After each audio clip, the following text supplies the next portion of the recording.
I forgot about Yahoo as a property until I started working with you. And then I realized the amount of traffic is unbelievable. All those lots of peoples make us the second or third biggest website in totality. And I'll talk specifically about sports, every pixel of every product is new. When you took on Yahoo, did you have this roadmap in your mind already about exactly what you want to do? I'm not smart enough to have a big, beautiful, long vision, but you get there through moving quickly and releasing and testing and learning. When you guys launched the Daily Draw game and you partnered with MrBeast, the international reach, the messages I could see in the chat, it's unreal. The instant spike that we saw. We try really hard finding different great audiences and partners, and we do this every day. I think it's important to be honest to that partner and his or her or their voice and user base, and then do it in a way that also is honest to what we are. Welcome to Future of Fandom, the podcast where leagues, teams, and federations learn how to turn passive viewers into loyal superfans through gamification, loyalty, and next-gen engagement. Let's build what's next together. Welcome, everyone, to the Future of Fandom. I'm Miheer. I'm the CEO and co-founder of LiveLike. And today we have on our podcast, Ryan Spoon, president of Yahoo Media Group.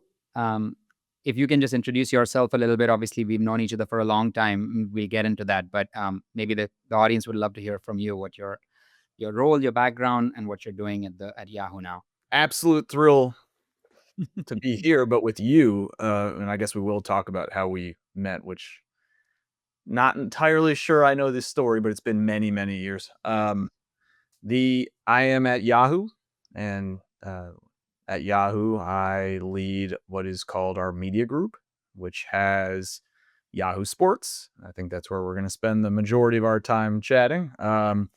And alongside that, there's Yahoo Finance.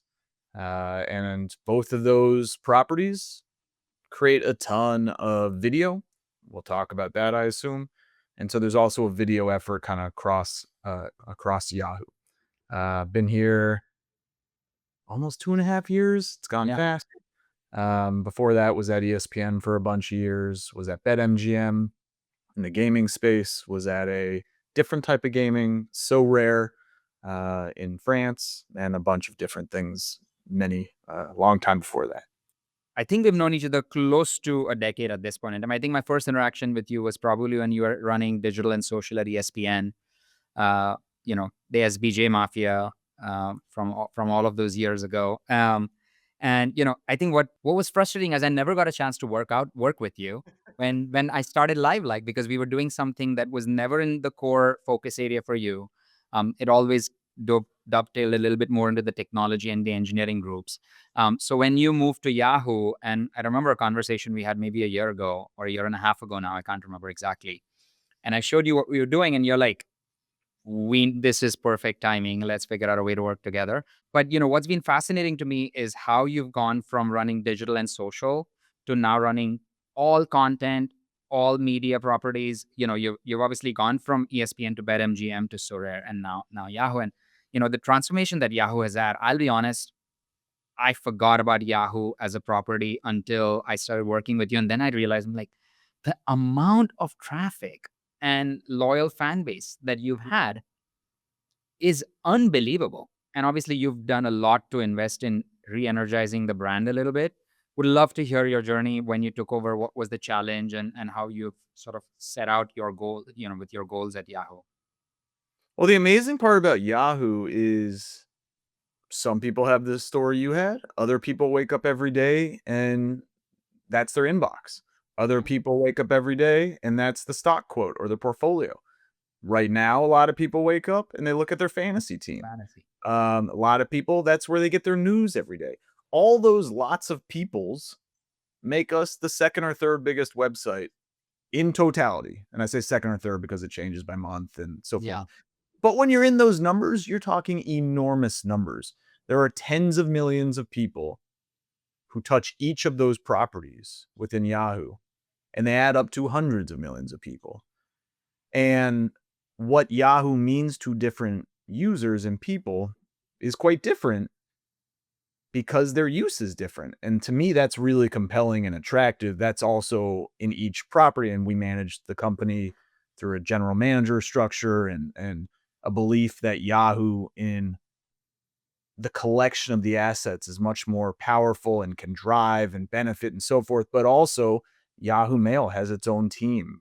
Yeah. Yahoo Sports has its own news desk, social, product, eng, design. And that's really important because sports is different than finance, which is different than news, which is different than mail. The last couple years for the company, we were Apollo, the great large PE firm, Yeah. spun us out of Verizon. That was now 4 years ago, I think exactly ish. And the last couple of years for all of us has been build and iterate. We have huge loyal audiences. We are excellent at a lot of things, but we have to be better and so forth always. That's true for everyone. Yeah. But and I'll talk specifically about sports, every pixel of every product is new. A year ago, almost exactly, because it was right before football kickoff, brand new website, brand new sports app, brand new fantasy experience. And then that transformation starts to lead its way towards how do we tell stories differently? How do we create partnerships differently, which is a really core part of our offering on the Yeah. storytelling side. That's a really core part of our offering. And we need to do a better job delivering and representing and showcasing and organizing that content. How do we create new game formats? All those things that we're now, I feel like we have a lot of momentum and rhythm around. That foundation had to be started in a lot of the rebuilding and the uh shoveling and shifting of pixels, shifting of people and voices, figuring out what our voices next to partners, next to a huge number of partners, because there's different kinds, and that's starting to really click. Yeah. Each product across Yahoo can tell you a different but similar story in that regard. That's I have so many questions right now, but honestly, the one thing that stuck out to me is I feel like your team has not gone a month without releasing something new. I mean, we work closely with the sports and the fantasy guys.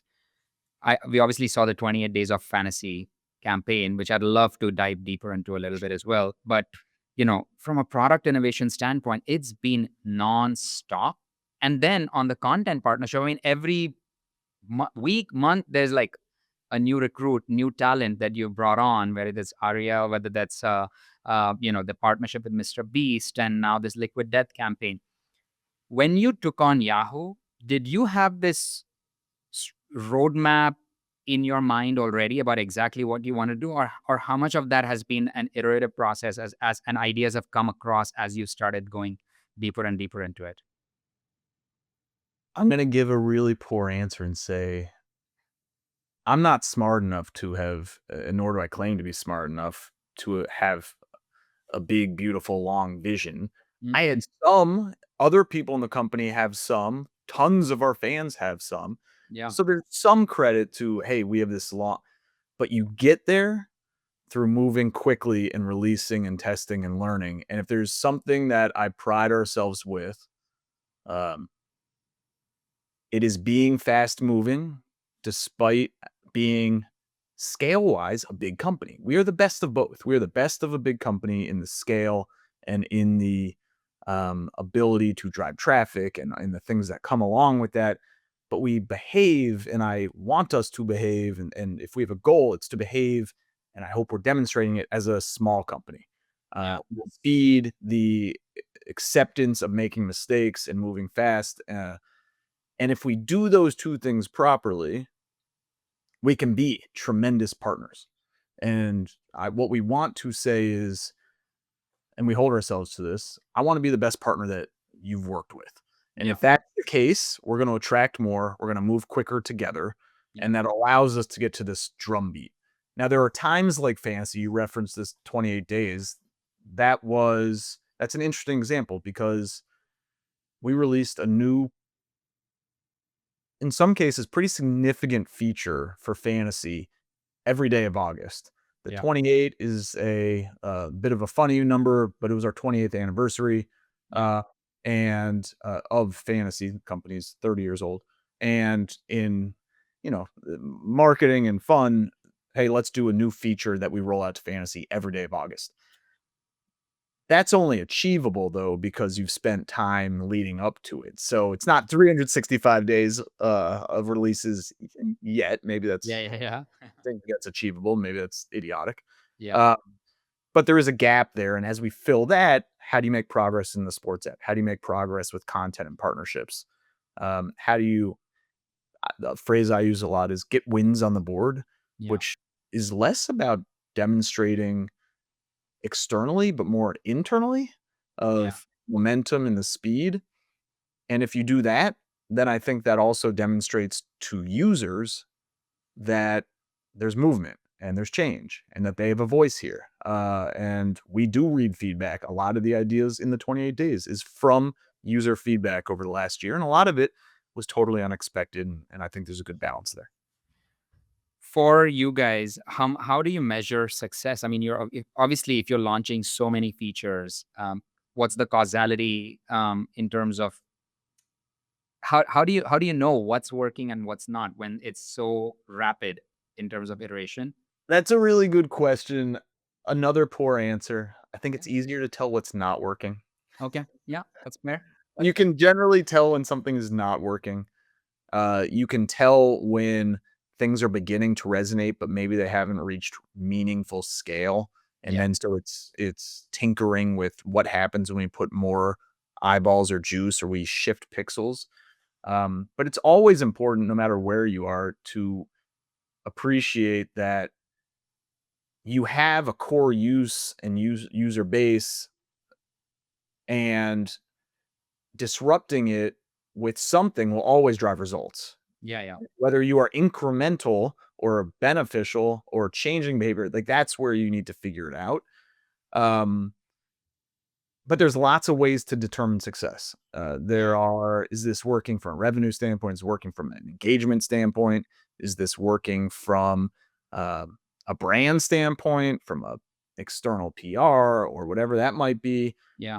Um, there are missions that we have, which are very soft, and they're around, our mission across all the products is deliver smart sports content, make you a smarter sports fan. Yeah. Smart is a core part of our lingo every day. That's soft. How you define, determine, weigh against that is challenging. But the other part is we're going to have misses all the time. Everyone does. And you need to know when to juice something a little more to see if there's something there, or do you keep investing or committing, or do you just move on to the next thing? And then we have examples of both.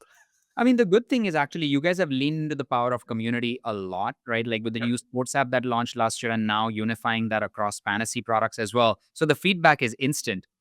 You just have to go into one of the chat rooms and the audience is going to tell you whether they like something or not. There's no filter there to a certain extent. So, that power of community, to me, we've always leaned into the power of community, but not every brand is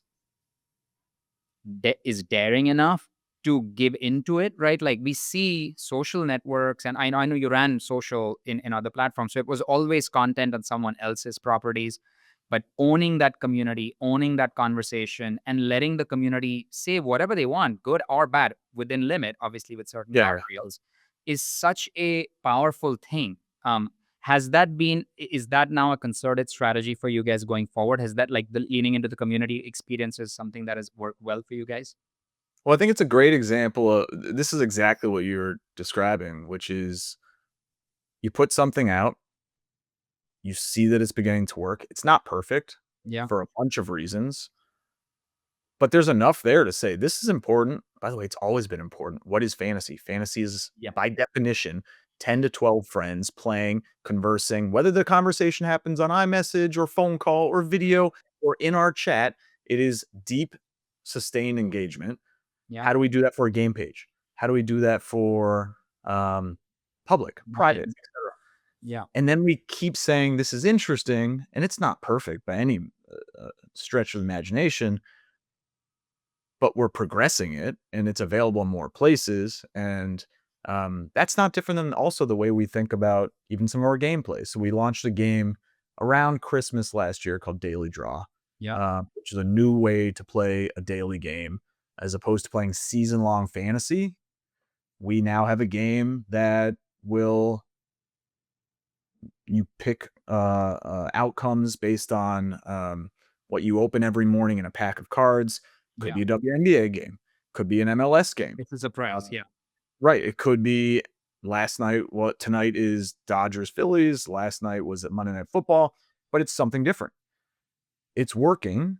But then once you start to surround it, 6 months later with the fantasy app, it's 4x'd in traffic. And so it's constant iteration because you can't move fast if you need to deliver perfection every time.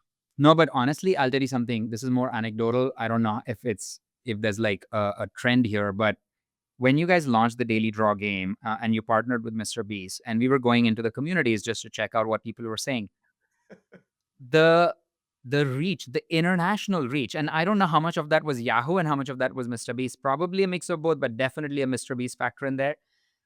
He gets credit. The messages that I could see in the chat in different TypeScript, in different languages, people from India, people from Cambodia, people like all over Africa, in Australia. I was like, I didn't even realize all of these people are into football or NFL or fantasy or in general, right? Like, but the They're very into MrBeast. I'll tell you that. MrBeast, it's unreal. The instant spike that we saw when there was like, I think it was an ad that went out there, maybe for the match or something. I can't remember. There was a golf event where there was a rollout that happened, the campaign that happened, and the spike that we saw based on that. It was unbelievable. We try really hard. Again, I've talked about being a great partner, finding different great audiences and partners.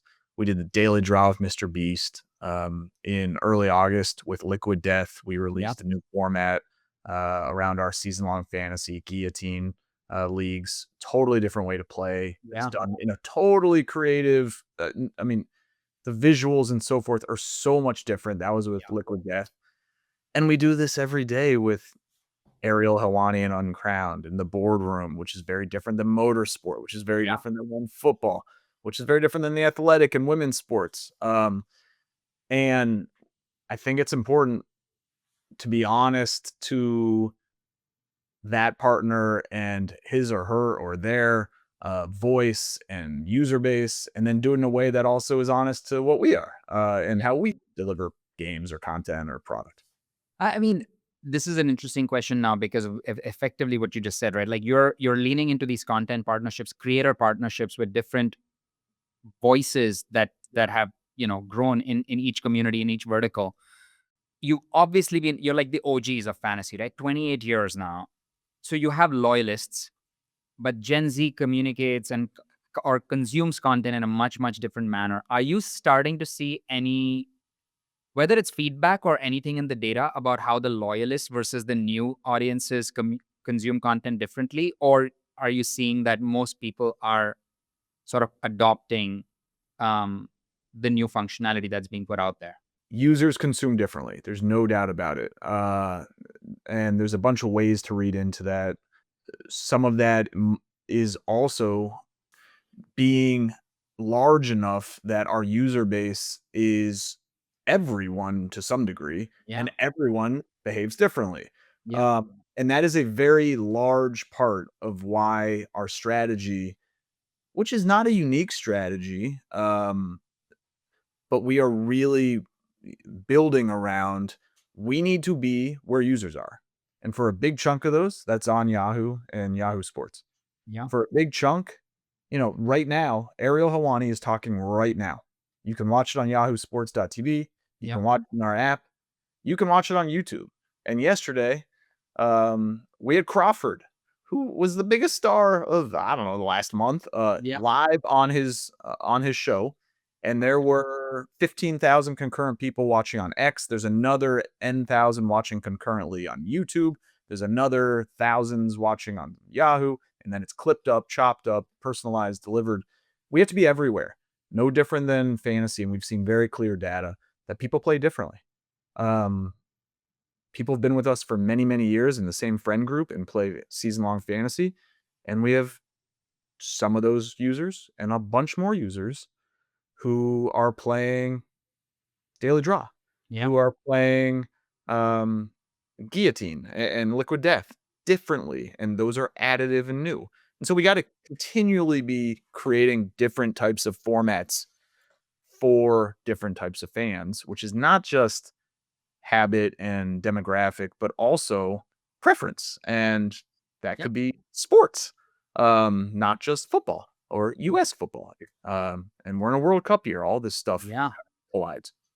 No, honestly, I would love to be a fly on the wall for any of these product sessions, right? Like the data, I mean, the data that you must have, because as you said, everyone is a user in some point or some way or shape or form. If you have 100 million users in your apps at some different points in time, like the trend lines or the insights that you can draw from that, I can only imagine what people like Andrew or Kyle or Alex must be like. They must be like sitting on treasure trove of data, just like, oh my God, did you know this? Did you know that? Maybe that's a conversation that I can have with them, but just like, what are like some of The the hardest part right? of, I think the hardest part, in my opinion, this is me, and I've been at some small companies, fast growing, some big companies with reinvention or scaling.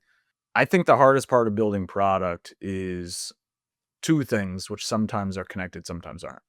One, how you take passerbys, which could be someone who comes in for a score, comes in from a homepage, comes in via SEO, um, comes in via social, whatever that might be, sees Ariel on YouTube. How do you get them to do more?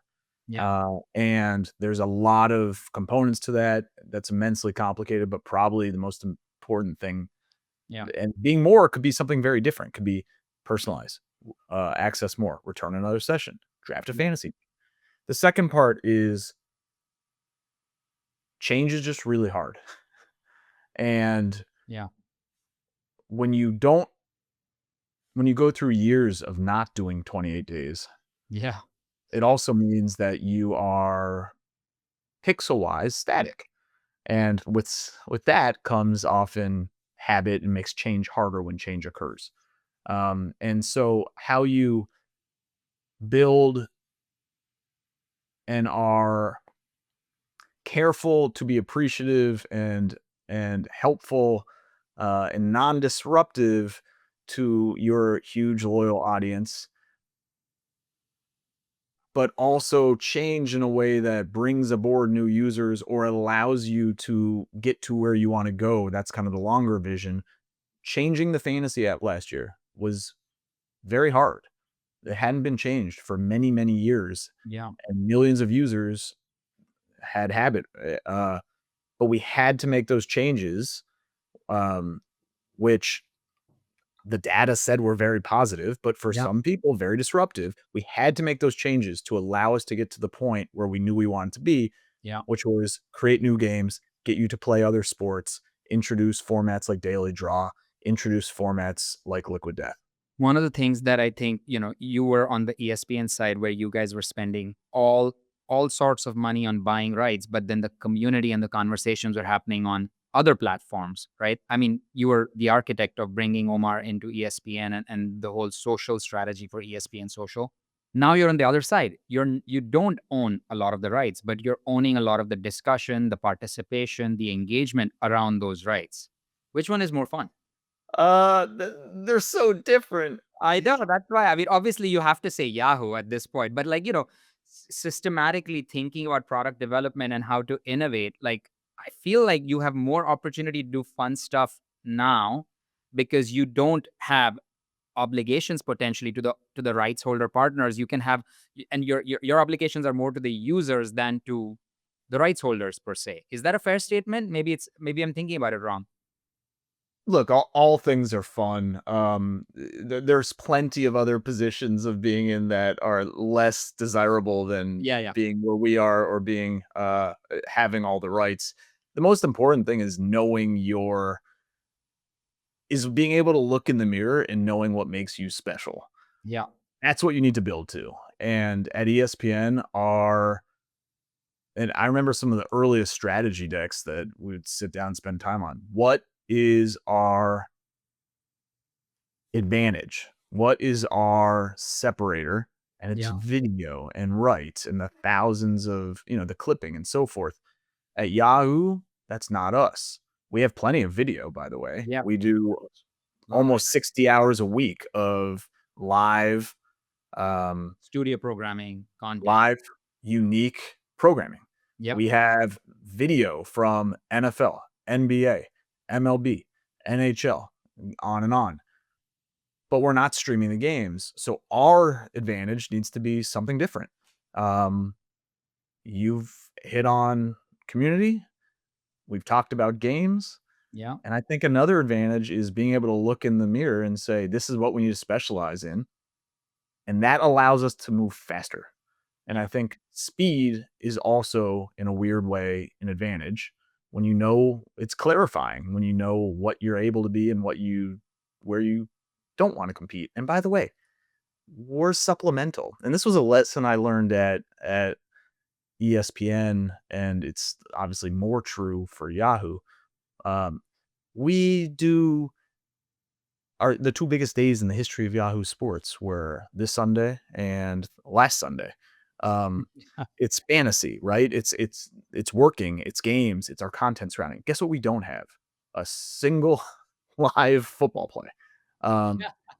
And I hope you watch the football. I spend hours and hours watching the football games happily. We are, and I've always thought the word second screen is funny because it's used in a way that is almost detracting or competitive. Yeah. No, it's additive. At least what we're doing, it's additive. The community part is in addition to sending the emoji when Drake May scores a touchdown and he's on my fantasy team and I'm rooting for the Patriots on the TV. That's not me not watching. That's me being a more engaged fan. And that's the role we want to play, which is supplemental to whoever's broadcasting that, which is supplemental to the NFL. But I mean, to be fair, all that was those habits or those behaviors existed. They just happened on a WhatsApp or an X. And, that has been our pitch to partners for years. I mean, I feel like we've been beating this drum since 2015, 2016 at this point. I mean, I feel like the market sort of evolved and moved and, more and more partners like yourself pushing the envelope on innovation makes it, now it's out there. So no one's like a first mover. They can see what's working and the case studies are in there. But me talking to my buddy when something is going on TV was happening, whether ESPN or Yahoo let me do that or not, or Bleacher Report or whoever. But now, from a product development or from an ROI standpoint, that conversation happening on your platform is not only additive to the game, it's also additive to your brand and to your ROI and to your partners and sponsors. But then the next question becomes, how do you turn that from like short-term engagement to more like long habits? Like, how do you drive them through a funnel? That same user who's maybe coming into your platform to chat about the NFL game, how do you move them into the UFC funnel or the boxing funnel or the motorsports funnel? Like, are you leaning on stuff like gamification? I saw badges was one of the things that you guys introduced as part of 28 Days of Fantasy. How do you think about moving, sort of cross-pollinating across different fandom in that sense? We have to do it. It's critically important. We have examples of it beginning to work. It's I think when I said what the challenge, that's probably the hardest challenge is how you do that naturally. But we're cross-pollinating through things like, again, daily draw is an example. The fantasy feed is an example. Content is an example. But none of it matters if you don't start with the quality part, which is if you don't engage with the fantasy feed, which, by the way, I think is the coolest thing we launched in the last month. It's visual, it's awesome, it's fast-paced. You can watch your feed, you can watch all NFL scores. It exists in the sports app in a different way, but it's there. If you engage with that and you love it, well, that will be available in ways that are not just fantasy and not just NFL. And we will make you get there. But me traversing you into other avenues, if it is not hitting was that satisfying? Was that enjoyable? Do I want to come back? Yeah. Doesn't matter. And so we often are starting with let's drive engagement, figure out if this is resonating. Once we feel good there, it's kind of the daily draw story. And go from there. I think you guys have done an amazing job of making it a fun experience. I think that's the key part, right? Like, if someone comes in and they're having fun, they're going to stay, and then you're open to it. I mean, I've worked with so many partners who are so afraid of pushing out a big change or big an update because they're worried about what the community is going to think about it. And I've always believed that fans are discerning, but they also are forgiving if they understand the reason behind why.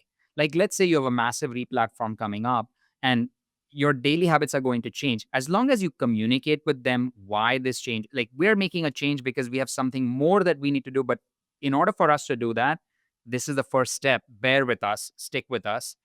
They are so much more forgiving than if you just throw it out there and walk away, and then then the community really starts going against you. But we've seen this with Facebook, right? Like, the number of time fans revolted or the users revolted because they didn't like the daily feed going away or the timeline changing or their friends not being in that. The proof is in the pudding. The data tells you whether people like it or not, and people stay or not. And I think that's the advantage that you have with such a huge audience, that it's not like a matter of you don't have enough sample size to draw insights. I think you have so much that you can actually start making decisions based on data. Look, it's not just product. It's all of us in our daily, right? Change is difficult and hard. Yeah. How do you personally like to go through change? Probably understand the why. The why. So you got to get the message out. You have to communicate. If you and I have some relationship of some sort and I want some significant change, how am I going to ask you for that? It's tell you what I'm looking for and be honest. Yeah. Second, listen to you. And that's the data. That's also feedback. When we rolled out, all of our fantasy updates, the head of fantasy sent our users a direct email and said, I want your feedback, and went through every one of the thousands, every single one. And I read many of them, but he read every single one, responded directly to most. And then guess what? You need to prove that you're listening. Yeah. That's the speed part. So go back a year to redesigning the fantasy app. We were convicted in where we wanted to be. We expressed that, went through a storytelling, had to tell that story and the why. We heard the feedback. There were plenty of things that were liked and plenty of things that I don't think we nailed. And we addressed the ones that we felt we could and should as quickly as possible before kickoff. And just hey, that person or those people or that company and brand listened and adjusted. That's the important part. If I listen and don't do anything with it, that's a much harder conversation. No, I get it. That's totally fair. I mean, it's amazing that you had a fantasy responded to every single one. That's actually really cool. Sent one of the newsletters, instead of sending from Yahoo, was from him. And that's awesome. Shifting gears a little bit, just wanted to understand, obviously AI is such a big topic. I know that, even when we were working with your team and we were talking about AI, I think the feedback was AI is big. We need to have a proper strategy around it. We're not ready to talk about AI just yet. How do you see AI changing not just sports consumption on Yahoo, but in general, fandom in general? When there is so much content out there, so much content that can be cheaply, freely created. How do you see AI? There are many ways this answer can go through personalization. It can be content creation, whatever. I'm curious to see what your take is on AI and sports in general. So for us, it's two clear paths. It's definitely not the creation side. I believe that our talent, our writers, our voices are among the best and we are very proud of it. Yeah. I'm very proud of our partners. I'm very proud of the folks who publish on us all the time. What is AI tremendously helpful with? Pulling all of that together in a way that is digestible to you, and you are different than me, and I'm different than a million other people. And as an example, and I'll pick 2 pages as of yesterday. There's a Dallas Cowboys page. We have an infinite number of amazing things. That's obviously the biggest sports team in the US. Yeah. It should and will always have great content. But that page that is also being crafted dynamically for the Jaguars is really freaking good. And we have a ton of content that's coming from but we were never able historically to make that real-time, curated, etc. at real scale, but it's still leveraging all the content, the clipping, the video, from Trevor Lawrence to the game, to fantasy, to whatever is occurring on the field. And that's delivering meaningful personalization that's taking advantage of all the great content and voice. The second part is similar, but instead of the content, how you take the data and apply that to tooling and capabilities that make you a better fantasy player, better sports fan.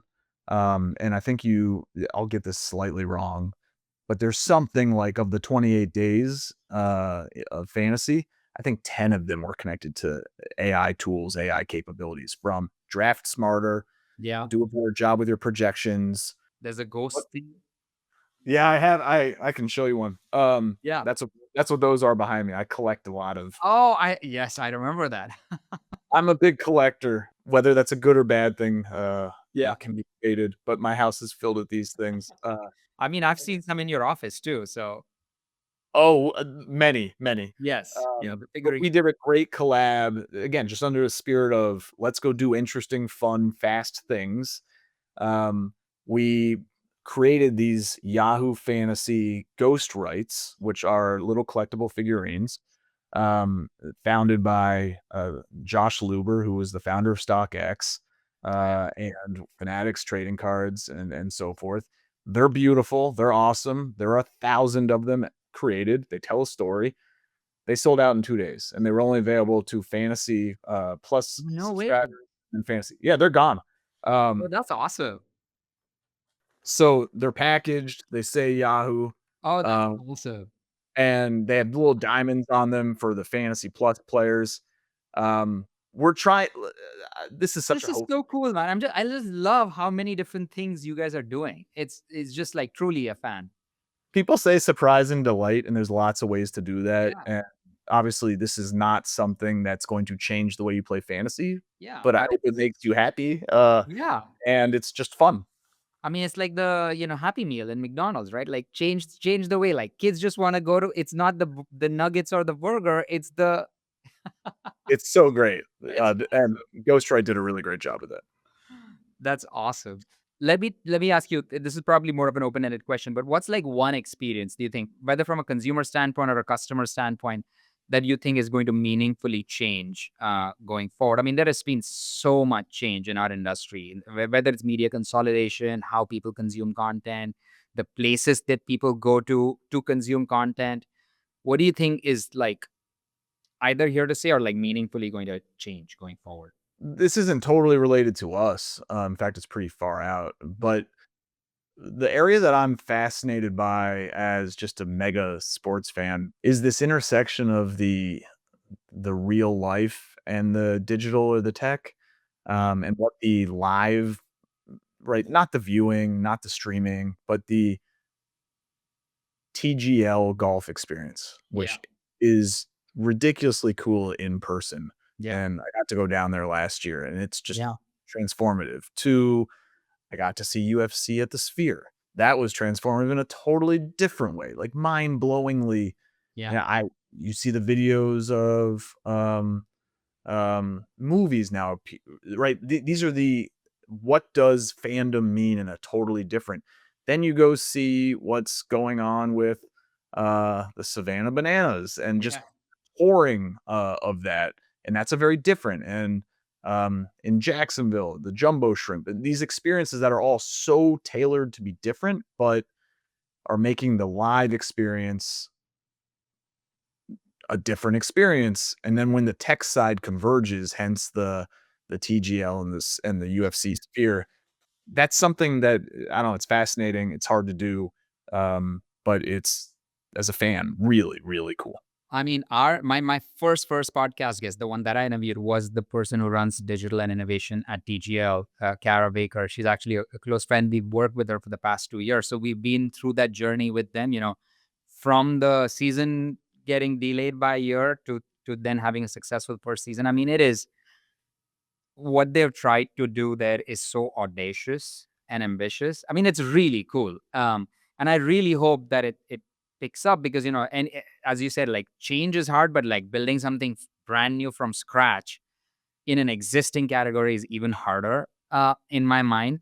And, this feedback and the reception that that they've received has been amazing, right? It's probably more relatable. Like I cannot relate to Tiger Woods on a golf course, but I can relate to Tiger Woods hitting maybe not Tiger Woods per se, but a golfer in a simulator, right? Like just in one place, not access to a country club, not spending 8 hours, 10 hours on a golf course. My wife would kill me. But going downstairs in our building in the basement and just hitting balls against a screen, it's so much more accessible for a fan. And what I love about all, and then there's Cosm, and then there's, if you've been to the Clippers arena, Yeah. what I love is that everyone's thinking about it differently, and they're giving a different experience for when you're there in person, Yeah. which obviously then becomes heightened and it drives focus and attention and so forth. Like, what's the unique part? It works for the streaming and the television, and in some cases there's convergence there. And how do you make the telecast or the streaming special because of what you've done that's unique in real life part? Yeah, I mean, some of these sports are tailor-made for TV, and some of them are tailor-made for in-venue experience. And then how do you marry those two together? Really will define the success of that success as a business. I'm excited to watch where all that stuff's going. Yeah, absolutely. Okay, that's awesome. Let's do it. Like, I think we could go all day. Maybe to just try to wrap it up a little bit, I wanted to just do some rapid fire questions. One digital trend in sports that you think is overhyped. So I'm gonna cheat. Come on, you got to give me an controversial answer. Don't cop out on me. No, I'm gonna cheat because I think you led me Okay. from this, but I think using the AI side to be the content creation is not where we want to be. I think AI is immensely powerful, and it is part of my habit and always personal and professional, Yeah. but that's not the calling. Yeah. And again, we talked about the ways that it is a calling, but not writing the analysis. Love that. Okay. Which actually brings me to the next question. What is one tool? It may or may not be AI, but what is one tool that you can't live without? Could be tool or a platform. Yeah, this will reveal my nothing super insightful here, but I guess how I work every day. I spend way too much time on Google Slides, way too much. I actually weirdly I enjoy the process of creating presentations because it forces you to almost like a memo, think about it in a certain way, and I'm more visual. I spend a lot of time on X, a lot, and increasingly OpenAI is probably my app of choice, particularly around voice. It's mostly now for me, like my home screen on the phone is the voice button, and I just talk. Yeah. Interesting. And that's just like random musings, thoughts, or like dictating an email that you want to send out? I'm curious. I would maybe adopt it as well. So on the widget on the home screen, you can put different functions. I'm on iOS and you can do search and so forth, but you can also go right into the voice chat. And if you're driving, walking, whatever it is, it does also transcribe that into the text. But I have very regular, what am I looking at? Why am I seeing this? I heard something. What's the feedback there? Interesting. And then it's savable. But I use that a lot. That's awesome. The number of times I'm in the shower and I'm like, oh my God, like there are like 7 follow-up notes, takeaways that I need to remember, and like trying to create acronyms for myself so that I don't forget. I have very poor memory. Very. Well, I don't think it helps our memory. I always prided myself on my memory, but now I'm like, oh my God, there's so much going on. I can't remember. And I'm like, hey Siri, can you write down a note? I think I'm going to start doing that with ChatGPT maybe now going forward. And it will save in the message. Yeah. That's awesome. Maybe a couple more.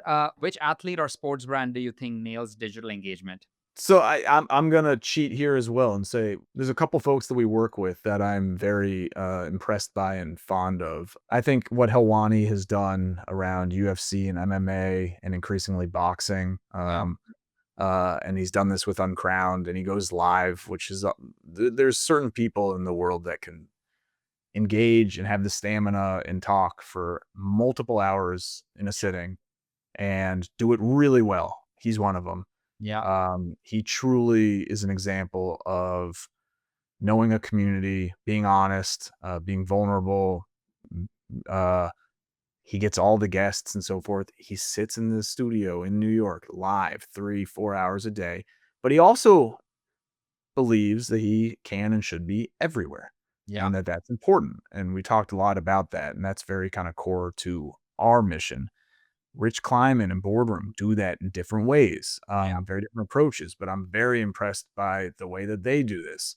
From news and social to really high quality and depth, they are being incredibly versatile. Just choosing to work with us is an example of the Yeah. versatility. It's a different show, a different format. And I think that's really interesting and takes the approach, both of them, of we have opinions, we have voice, we're proud of that, Yeah. but we're going to have to do this and be everywhere to be as big as we want to be. And there's a willingness to do that. Yeah. I mean, they're putting in the hours, they're putting in the time. I think that's And they all have unique POVs on everything, which I think no. I is mean, and also, I mean, like, look, Ariel for that matter, like, he's almost become the voice when it comes to like I don't think it's almost. I think he is the he voice. is the voice, right? I mean, it's Yeah. unbelievable. And doing it by yourself through your own channels and publishing yourself, and then of course everything comes together once you have that following. It's really cool. Ryan, this has been awesome. I think we've exceeded the time that I thought we would be, but this is a conversation that can go on for a longer period of time. So I appreciate you coming on and sharing insights. Loved having you on Future of Fandom. Thanks for hosting. Thank you very much. Thanks for listening to Future of Fandom. We hope you enjoyed the episode. Subscribe wherever you get your podcasts and follow LiveLike on LinkedIn for more conversations with the people shaping what's next in the world of sports and media. Until next time, keep building for fans, not just users.